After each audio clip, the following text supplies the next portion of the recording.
একটা গুরুত্বপূর্ণ বিষয় আছে, বন্দিগি। এই বন্দিগি সম্বন্ধে কোরআন মাজিদে মহান আল্লাহ রাব্বুল আলামিন ঘোষণা করেছেন, বিসমিল্লাহির রহমানির রহিম, ওমা খলাকতুল জিন্না ওয়াল ইনসা ইল্লা লিয়াবুদুন।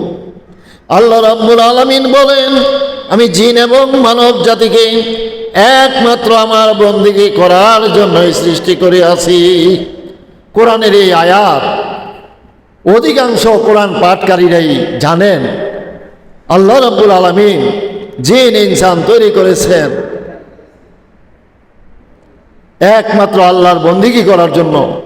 বন্দিগি যে তিন ভাগ, বন্দিগির যে ভাগ বন্টন আছে, একমাত্র আমরা জামানার হাদি নাইবে রসুলের কাছে আসার কারণে জানতে বুঝতে পেরেছি আল্লাহর বন্দিগি হলো তিন ভাগ।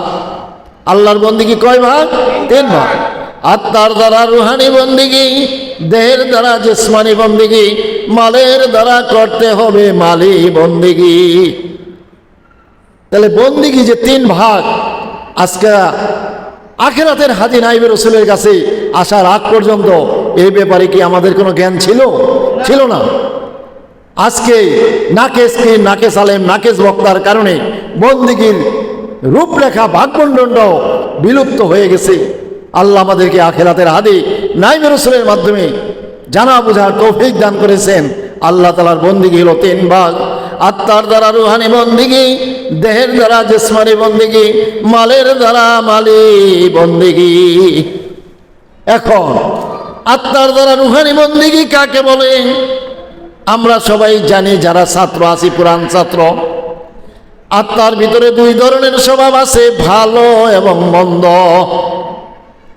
ভালো স্বভাবগুলি অর্জন করার বিদ্যার নাম মঞ্জিয়াত, মন্দ স্বভাবগুলি বর্জন করার বিদ্যার নাম মহলিকাত।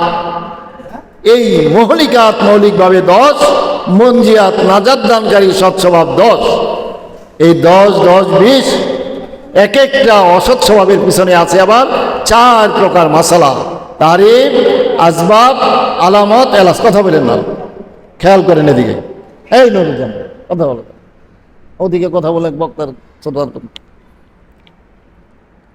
তাহলে আত্মার দ্বারা যে রুহানি বন্দিগি, কামেল মুর্শেদ নাইবে রসুল গ্রহণ করে এলমে তাসবের মাসলা শিক্ষা করে আমল করা। এলমে তাসবের মাসলা শিক্ষা করে আমল করলে আত্মার দ্বারা হবে রুহানি বন্দিগি। তাহলে তাসবের মাসলা প্রথম কয় ভাগ? 2 ভাগ, মহলিকাত, মঞ্জিয়াত। অসৎ স্বভাব বর্জন, সৎ স্বভাব অর্জন। অসৎ স্বভাব মৌলিকভাবে 10, সৎ স্বভাব মৌলিকভাবে 10। এক একটি অসৎ স্বভাব দূর করার জন্য 4 ভাগে মাসলা জানতে হবে। কি কি? তারিফ, সবব, আলামত, এলাজ। সংজ্ঞা বা পরিচয়, উৎপত্তির কারণ, লক্ষণ বা চিহ্ন, দূর করার চিকিৎসা, অর্জন করার চিকিৎসা। তাহলে একটার জন্য যদি 4 ভাগ লাগে, 10, 10, 20, 20টার জন্য কয় ভাগ লাগবে? 4 20 80 প্রকার মাসালা কামেল মোর্শেদের কাছ থেকে শিক্ষা গ্রহণ করে আমল করতে পারলে আত্মার দ্বারা হবে রুহানি বন্দিগি। দেহের দ্বারা জিসমানি বন্দিগি, দেহের দ্বারা যে জিসমানি বন্দিগি কিভাবে করবেন? আল্লাহ রাব্বুল আলামিন দেহ দান করেছেন। এই দেহের ভিতরে 2 ধরনের আদেশ নিষেধ দান করেছেন। আল্লাহর হক আদায় করতে হবে, বান্দার হক আদায় করতে হবে। দেহের দ্বারা আমল হলো 2 ভাগ, আল্লাহর হক আদায় করতে হবে, বান্দার হক আদায় করতে হবে। আল্লাহর হকের নাম ইবাদত, বান্দার হকের নাম মুআমালাত। আল্লাহর হক মৌলিকভাবে 10, বান্দার হক মৌলিকভাবে 10। 10, 10 কত হলো?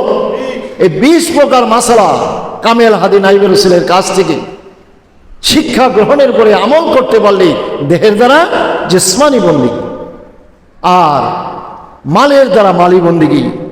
মাল কামাই করতে হবে হালালভাবে, ব্যয় করতে হবে আল্লাহর বিধান মোতাবেক। আল্লাহর বিধান হলো সংসার রক্ষা, ধর্ম রক্ষা, গরিব রক্ষা। এই মাল ব্যয় করার ভাগ বন্টন আমরা জানতাম না, জানতাম যেমনে কামাই করছি, ব্যয় করছি আতালে পাতালে। কিন্তু হাদি গ্রহণ করার কারণে আল্লাহর পথে মাল কিভাবে ব্যয় করতে হবে, আল্লাহর বিধান কিভাবে, সেই ব্যাপারে জানতে বুঝতে পেরেছি জামানা হাদির কারণে। আখিরাতের হাদিস নাইব রাসূলের কাছ থেকে জানা বোঝার কারণে বুঝতে পারছি মাল ব্যয় করতে হবে 3 ভাগে। কয় ভাগে? 3 ভাগে। সংসারের জরুরি কাজে মাল ব্যয় করতে হবে, আল্লাহর দিন রক্ষা এবং বিস্তারের জন্য মাল ব্যয় করতে হবে, মানুষের অভাব গরিবের অভাব দূর করার জন্য মাল ব্যয় করতে হবে। এই ব্যাপারে আরো বিস্তারিত ম্যাপের কিতাবে ধারাবাহিকতায় লেখা আছে, কিন্তু সংক্ষেপে হলো হালালভাবে মাল কামাই করা, আল্লাহর বিধান মোতাবেক 3 ভাগে মাল ব্যয় করা, তখন হবে মালের দ্বারা মালি বন্দিগি। 3 ভাগ বন্দিগি যারা সঠিকভাবে আদায় করবে আল্লাহর কাছে তাদের উপাধি হলো সিফাতি মুসলমান, কামেল মোমেন, তাদের জন্যই বেহেশতের সুসংবাদ। সুবহানাল্লাহ। আল্লাহ কোরআনে পাকের ভিতরে বলেছেন, ইয়া আইয়ুহাল্লাযীনা আমানুত্তাকুল্লাহা হাক্কা তুকাতিহি ওয়া লা তামুতুন্না ইল্লা ওয়া আনতুম মুসলিমুন।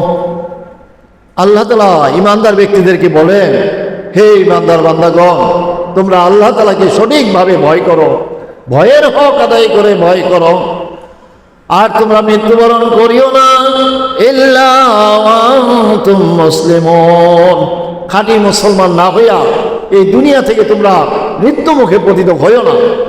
মৃত্যু থেকে কেউ পতিত না হইয়া কেউ দুনিয়ায় থাকতে পারবে? বাঁচতে পারবে? মৃত্যুর সময় তার যেতেই হবে। খাঁটি মুসলমান হওয়ার জন্য এই যে 3 ধারার বন্দিগি যারা আখিরাতের একজন হাদি গ্রহণ করবে, হাদি গ্রহণ করে আত্মার দ্বারা রুহানি বন্দিগি করবে, দেহের দ্বারা জিসমানি বন্দিগি করবে, মালের দ্বারা মালি বন্দিগি করবে, তারাই হলো খাঁটি মুসলমান, তারাই হলো সিফাতি মুসলমান, তাদের জন্যই বেহেশতের সুসংবাদ। আল্লাহ রাব্বুল আলামিন আমাদেরকে আখিরাতের হাদি নাইবে রাসূল গ্রহণ করে এই 3 ধারার বন্দিগির ইলম শিক্ষা করে আমল করে আমরা যেন খাঁটি সিফাতি মুসলমান হতে পারি, দুনিয়া থেকে চিরবিদায় গ্রহণ করতে পারি, সেই তৌফিক সকলকে দান করুন। সবাই বলে আমিন।